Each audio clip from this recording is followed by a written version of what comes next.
Hi again, everyone. My name's Allie, and I'm coming to you from Zillionople, PA.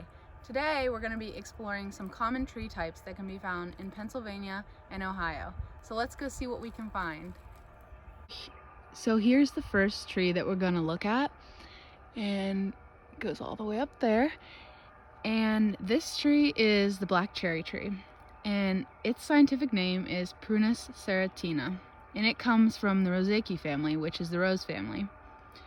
It has very distinct bark, so it has a very dark color, and if you can see, it almost looks like some burnt chips, and it's very scaly all the way along. Here's a leaf that I found from the black cherry tree. If we look at it, we can see that it's toothed, so it has a lot of tiny teeth along the side of it. And it has an ovate shape, and it is pinnately veined, so that means it has one main vein down the center. We can also see that the lateral veins, the veins coming off of the center one, curl. This tree has a fruit type of a fleshy drupe, and its fruit is a cherry. So when I talk about a fleshy drupe, that means it has a single pit in the center, which is actually the seed of it.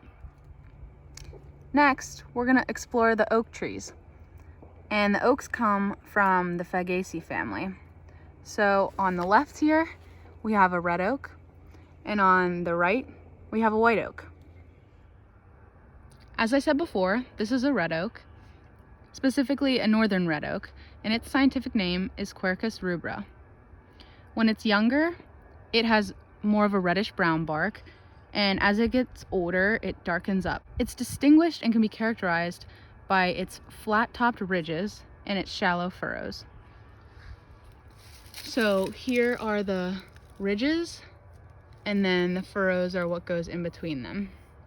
So here's the leaf of the red oak, and it has lobes, and it has these bristle tips at the end of them, and so that's a really distinct characteristic. It has 7 to 11 lobes, as you can see, and the number of lateral veins that come off of the main vein equal the number of lobes.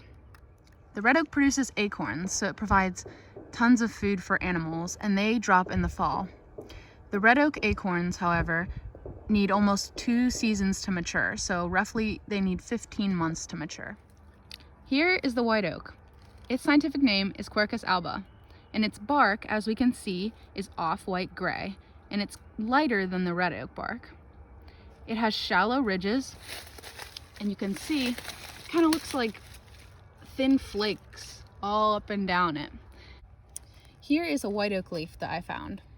You can see it's rounded on the lobes compared to, I'll bring it back, the red oak leaf, which has these bristle tips. So these are rounded, and the red oak has a bristle tip.